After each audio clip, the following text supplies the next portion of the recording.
ರಾಯಚೂರು ಜಿಲ್ಲೆಯ ಲಿಂಗಸುಗೂರು ತಾಲೂಕಿನ ರೋಡಲಬಂಡ ಗ್ರಾಮ ಪಂಚಾಯಿತಿ ವ್ಯಾಪ್ತಿಯಲ್ಲಿ ನರೇಗಾ ಯೋಜನೆಯಡಿಯಲ್ಲಿ ಕೆಲಸ ಮಾಡುತ್ತಿರುವ ಕೂಲಿಕಾರರ ಮೂಲ ಸೌಲಭ್ಯಗಳಿಲ್ಲದೆ ಸಂಕಷ್ಟ ಪಡುತ್ತಿದ್ದಾರೆ. ಸುಮಾರು 40ಕ್ಕೂ ಹೆಚ್ಚು ಮಹಿಳಾ ಕೂಲಿಕಾರರು 40 ಡಿಗ್ರಿ ಉರಿ ಬಿಸಿಲಲ್ಲಿ ಕೆಲಸ ಮಾಡುತ್ತಿದ್ದರೂ ಸ್ಥಳದಲ್ಲಿ ಯಾವುದೇ ನೆರಳಿನ ವ್ಯವಸ್ಥೆ ಮತ್ತು ಕುಡಿಯುವ ನೀರು, ಪ್ರಥಮ ಚಿಕಿತ್ಸೆ ಸೇರಿದಂತೆ ಇನ್ನಿತರೆ ಮೂಲಭೂತ ಸೌಲಭ್ಯಗಳು ಕಲ್ಪಿಸಿಕೊಟ್ಟಿಲ್ಲವೆಂದು ನರೇಗಾ ಕಾರ್ಮಿಕರು ನಮ್ಮ ಗರುಡ ನ್ಯೂಸ್ ಮಾಧ್ಯಮದ ಮೂಲಕ ತಮ್ಮ ಅಳಲು ತೋಡಿಕೊಂಡಿದ್ದಾರೆ.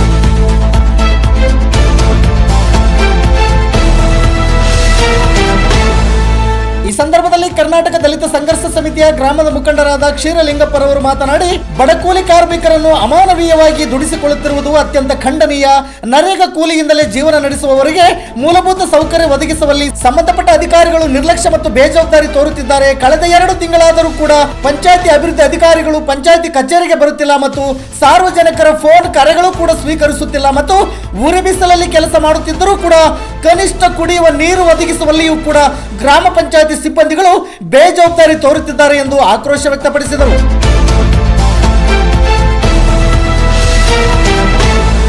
ಈ ಸಂದರ್ಭದಲ್ಲಿ ರೈತ ಸಂಘದ ಮುಖಂಡರಾದ ರಂಗಪ್ಪ ದೊರೆಯರವರು ಮಾತನಾಡಿ, ತಾಲೂಕು ಪಂಚಾಯಿತಿ ಕಾರ್ಯನಿರ್ವಾಹಕ ಅಧಿಕಾರಿಗಳು ಹಾಗೂ ಪಂಚಾಯಿತಿ ಅಭಿವೃದ್ಧಿ ಅಧಿಕಾರಿಗಳು ತಕ್ಷಣ ಸ್ಥಳಕ್ಕೆ ಭೇಟಿ ನೀಡಿ ಸಮಸ್ಯೆ ಪರಿಹರಿಸಬೇಕು. ಇಲ್ಲವಾದಲ್ಲಿ ಮುಂದಿನ ದಿನಮಾನಗಳಲ್ಲಿ ಗ್ರಾಮ ಪಂಚಾಯಿತಿಗೆ ಬೀಗ ಜಡಿದು ಗ್ರಾಮಸ್ಥರೆಲ್ಲರೂ ಒಂದಾಗಿ ಹೋರಾಟ ಕೈಗೊಳ್ಳಲಾಗುವುದೆಂದು ಎಚ್ಚರಿಕೆ ನೀಡಿದರು.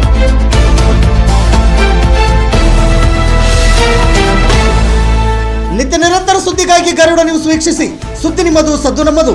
ರಾಯಚೂರು ಜಿಲ್ಲಾ ಗ್ರಾಮೀಣ ಭಾಗದ ವರದಿಗಾರರು ಶಂಭುಲಿಂಗ. ಇದು ಗರುಡ ನ್ಯೂಸ್. ನಾನು ಮಲ್ಲೇಶ್ ಕಮತೂರು.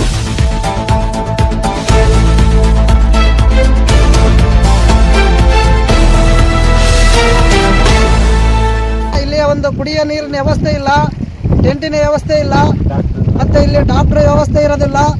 ಮತ್ತೆ ಆಮೇಲೆ ನಾವು ವಯಸ್ಸಾದ ಮಂದಿ ಕಡಿಯೋದು ಆಗೋದಲ್ಲ, ಬಂದ್ ಹೇಳ್ತಾರ ಬಿಸಿಲಾಗ. ಒಂದ್ ವ್ಯವಸ್ಥೆ ಅಂತೂ ಏನಿಲ್ಲ, ನೀರಿಂದಿಲ್ಲ, ಟೆಂಟಿಂದಿಲ್ಲ, ಒಂದು ಟೈಪಿಗಿದಿಲ್ಲ, ಏನೇನಿಲ್ಲ, ಒಂದು ಡಾಕ್ಟರ್ ಇಲ್ಲ, ಒಬ್ಬರು ಸುಸ್ತಾಗಿ ಎದ್ಗಂತಿಲ್ಲ, ಒಂದು ನೀರಿನ ವ್ಯವಸ್ಥೆ ಇಲ್ಲ, ಒಂದು ಡಾಕ್ಟರ್ ವ್ಯವಸ್ಥೆ ಇಲ್ಲ. ಮೊನ್ನೆ ಇಬ್ರು ಚಕ್ರ ಬಂತು, ಗಾಡಿ ಮೇಲೆ ತಗೊಂಡು ಹೋದ್ರು. ಯಾರ್ಯಾರು ಇಲ್ಲಿ ಬರೋದಿಲ್ಲ, ಅವ್ರು ಏನೋ ನೋಡೋದೇ ಇಲ್ಲ. ಅವರು ಬರಂಗಿಲ್ಲ, ನೋಡಂಗಿಲ್ಲ. ಒಟ್ಟ ನೀವು ಕೆಲಸ ಇಷ್ಟು ಮಾಡ್ರ ಅಷ್ಟು ಮಾಡ್ರ ಅಂತ ಹೇಳ್ತಾರ. ಯಾವಾಗ ಬಂದ್ ಹೇಳ್ತಾರ, ಬಂದ್ ಹೇಳ್ತಾರ, ಕೇಳಿದ್ರಂದ್ರೆ ಇಷ್ಟಿದೆ ಇವ್ರು ಇಲ್ಲಿ ಇರತಕ್ಕಂತ ಪರಿಸ್ಥಿತಿ.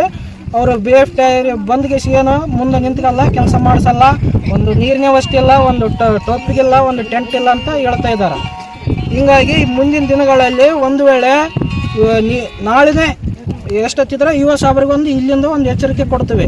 ನಾಳೆನೇ ಟೆಂಟು ಮತ್ತು ನೀರಿನ ವ್ಯವಸ್ಥೆ ಮಾಡಲೇಬೇಕು. ಮಾಡಿಲ್ಲ ಅಂದ್ರೆ ಬುಧವಾರ ಇಲ್ಲ ಗುರುವಾರ ಪಂಚಾಯತ್ ಮುಂದೆ ಧರಣಿ ಮಾಡಲಾಗುವುದು.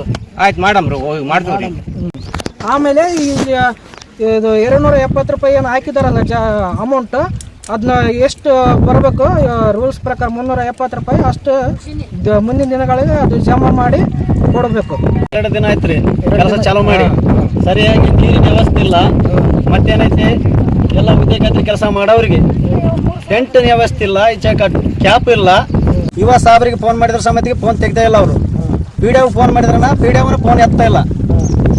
ಇವರು ಇದೇ ಥರ ಮಾಡ್ಕೊಂತ ಹೋದ್ರೆ ನಾವು ಮುಂದಿನ ದಿನ ಬಾನದಲ್ಲಿ ಹೋಗಿ ಪಂಚಾಯತಿ ಕೀಲಿ ಹಾಕ್ಬೇಕಾಗತ್ತೆ.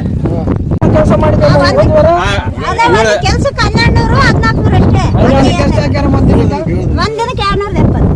ಒಂದ್ ದಿನಕ್ಕೆ